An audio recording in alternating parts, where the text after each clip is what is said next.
श्री स्वामी समर्थ. जय जय स्वामी समर्थ. अध्याय क्रमांक 16 श्री स्वामी चरित्र सारामृत. श्री गणेशाय नमः. भक्तजन तारणार्थ यती रूपे श्री दत्त बुवरी प्रगट होता कलवा कोटी वास केला. जे जे झाले त्यांचे भक्त त्यात श्रेष्ठ स्वामी सुत ऐकता त्यांचे चरित्र महादोष जातीला. प्रसिद्ध मुंबई शहरात हरिभाऊ नामे विख्यात आनंदे होते नांदत निर्वाह करीत नोकरीने. कोकण प्रांती राजापूर तालुक्यात इटे गाव सुंदर. हरिभाऊ तेथील राहणार जात मराठे तयांची.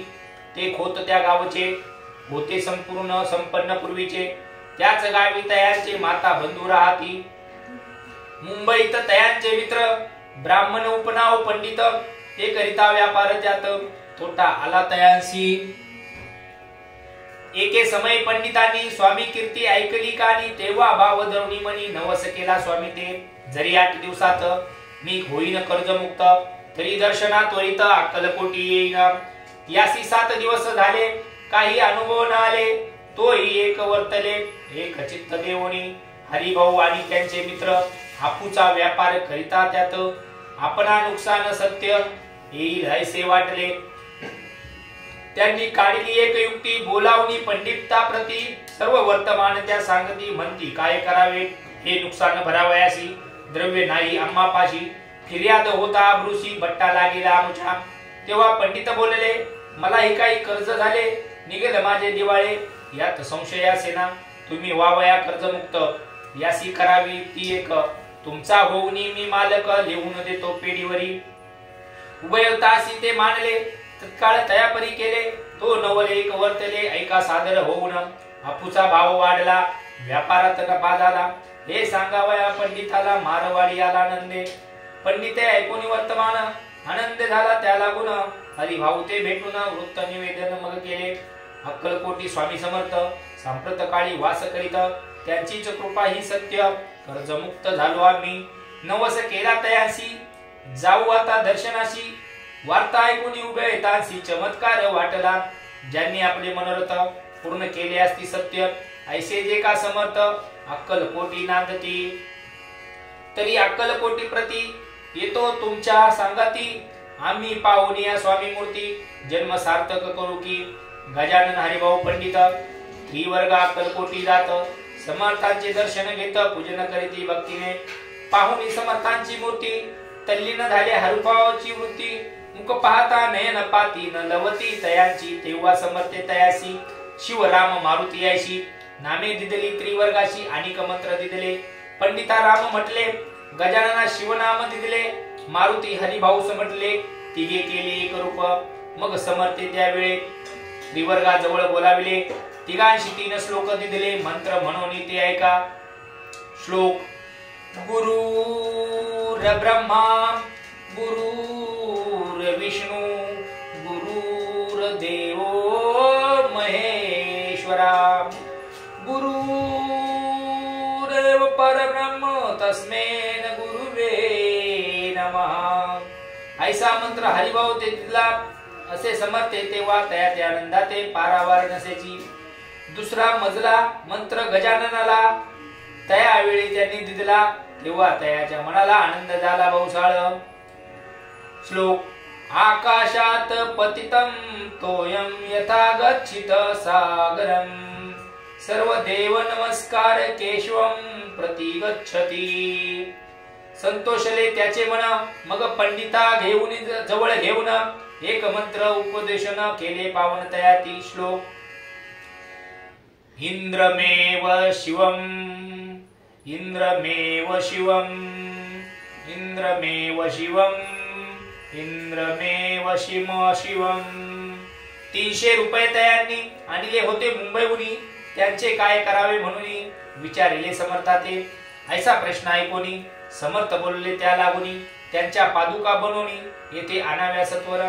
स्वामी सनिग्ध काही दिन त्रिवर्ग राहिले आनंदानं. हरिभाऊ चेतनवन स्वामी चरणी दृढ जडले.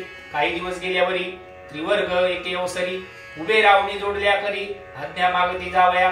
आज्ञा मिळता तयासी आनंदे आले मुंबईसी हरिभाऊंच्या मानसी ध्यास लागला स्वामींचा व्यवहारी वर्तता स्वस्थता नसेची चित्ता गोड न लागे संसार वार्ता चेन नसे क्षणभरी असो पुढे त्रिवर्गानी साधूच्या पादुका करोनी अर्पावया स्वामी चरणी आली अक्कलकोटा ते भक्तजनांचा कैवारी पाहुणी या डोळे भरी माता ठेवला चरणावरी बहुत अंतरी सुकाविले चांदीच्या पादुका आणल्या त्या श्री चरणी अर्पण केल्या समर्थ आदरा घेतल्या पायी घातल्या त्याच वेळी त्या आत्मलिंग पादुका 14 दिवसापर्यंत देखा पायी वागवी भक्त सका दिदल्या नाही कोणा ते हरिभाऊ एकदिनी समर्थ सानिध्य येऊनी दर्शन घेऊनी श्री चरणी मस्तक त्यांनी ठेवले तो समर्थे त्या प्रती ठेवून या मांडीवरती वरद असते सत्वर गती मस्तकी त्यांची ठेवला म्हणती तू माझा सुत झालाशी आता निश्चित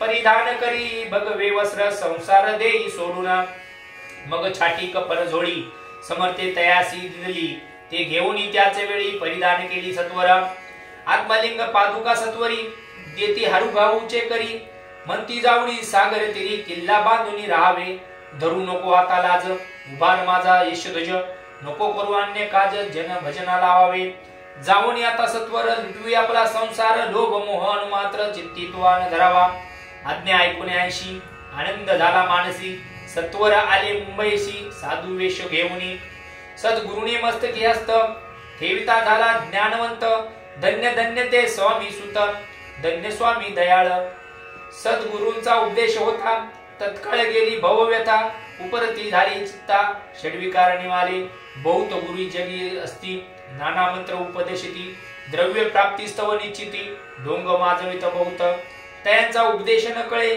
आत्मरूपी मन नवळे सत्य ज्ञान काही न कळे मन न चळे प्रपंची तयाशी न म्हणावे गुरु ते केवळ पोट भरू भवसागर पहिले तिरू उरतील ते कैसे तैसे नव्हेची समर्थ जे परमेश्वर साक्षात मस्तकी ठेवला वरद हस्त दिव्य ज्ञान शिष्याते असो हरिभाऊनी काय केले ब्राह्मणांशी बोलाविले संकल्प करून ठेवले तुळशी पात्र घरोघरी हरिभाऊ घर लुटविला तारा नामे त्यांची कांता ती करी बहुता कांता हे तौर बडवणी म्हणे जोडून या कर लुटविता तुम्ही संसार हा नवे बरवा विचार दुःख लागेल भोगावे आजवरी आब्रुणे काही दिवस काढले आपण परी आता अवलक्षण आपण काय आठवावे असतील सकळ जन धिक्कारतील पिशुन उपवास पडता कोण खावया ते घालित अल्पवयी आपणासी बुद्धी सुचली कैसी त्या गोनी या संसार सुखाशी दुःख डोई का पडता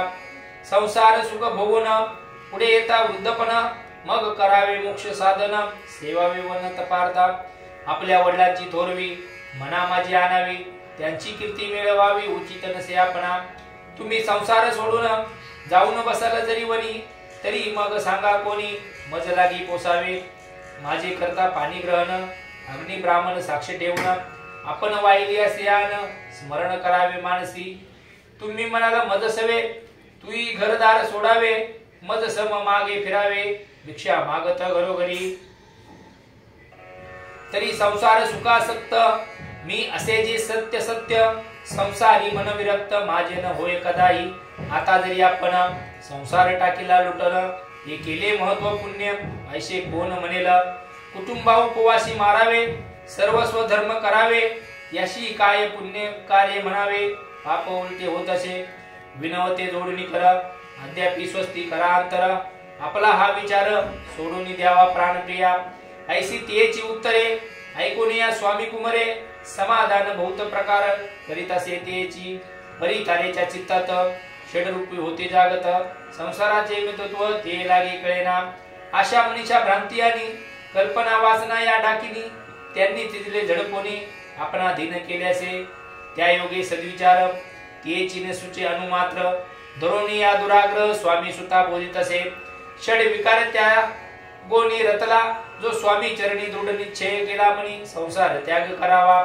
स्त्रीचे अंगावरी अलंकार तेही लुटवले समग्र ते दिदले शुभ्र वस्त्र परिधान करावया आत्मलिंग समर्थे स्वामी सुता ते दिले होते त्या पादुका स्वहस्ते मठा माझी स्थापल्या कामाठी पुऱ्यात त्या समयी मठ स्थापिला असे पापी पाही हरिभाऊ भाऊनी गोसावी मठा माझी राहिले, धन्य धन्य ते स्वामी सुत, गुरुवाज्ञेने झाले विरक्त, परिजन त्या ते निंदित, नाना दोष देऊनी, पूर्वजन्मी तप केले त्याचे फळ प्राप्त झाले, सद्गुरु चरणी विनटले सर्व पिटले भवदुःख, धन्य धन्य स्वामी माऊली, सुतावरी के कृपा केली त्यांच्या करुणेची सावली, विष्णू शंकरावरी असे, इति श्री स्वामी चरित्र सारामृत नाना प्राकृत कथा समंत सदा भाविक भक्त परिसोत षोडशोध्याय गुढहा, श्रीरस्तु शुभम भवती. श्री स्वामी समर्थ.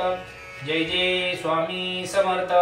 श्री स्वामी समर्थ. जय जय स्वामी समर्थ. अध्याय क्रमांक 16 आपण आत्ताच वाचन केलं आहे. आपल्या सर्व स्वामी भक्तांपर्यंत श्रोत्यांपर्यंत हा अध्याय पोचावा आणि त्यांनाही नामस्मरणातून सुख समाधान आणि शांती मिळावी. श्री स्वामी समर्थ. जय जय स्वामी समर्थ.